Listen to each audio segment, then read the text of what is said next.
你一定想不到，這道在海外被瘋狂搶着做的小點心，其實簡單到連孩子都能完成。今天要和你分享的就是這道海外媽媽們一致認可、超容易成功的台灣小點心雪 Q 餅。外層輕輕咬下是 Q 軟的牛奶糖，裡面混着餅乾的酥、棉花糖的軟，再加上一點果乾的香甜，每一口都像在吃節日的味道。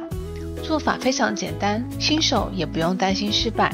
我們先準備材料：棉花糖、奶油、奶粉、蘇打餅或餅乾，再選一些你喜歡的堅果或是蔓越莓。分量我們都寫在說明欄裡面了，你可以跟着一起做哦。拿出一個大碗，把餅乾掰成小塊，加入奶粉和蔓越莓混合之後放在一邊。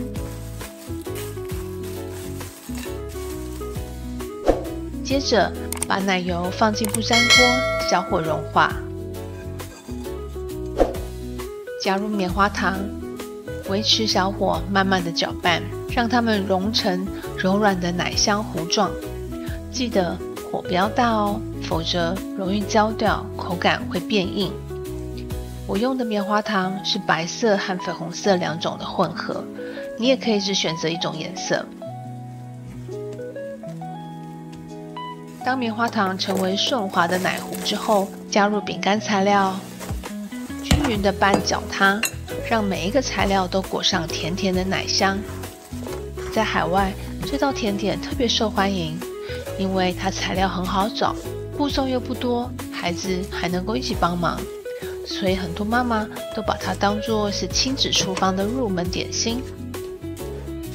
接着倒在烘焙紙上，整形成方形或是長方形。你可以利用擀面杖壓成你想要的厚度。放涼之後，我們再來切塊，每一個小塊都像手工禮盒的小點心，非常有成就感，簡單好吃，送禮也很好看，更是海外媽媽們最常做的節日甜點之一。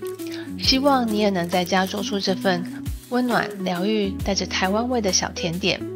如果你也喜歡這類的家常食譜，歡迎訂閱我喲。我們下次再一起分享更多來自生活的小味道。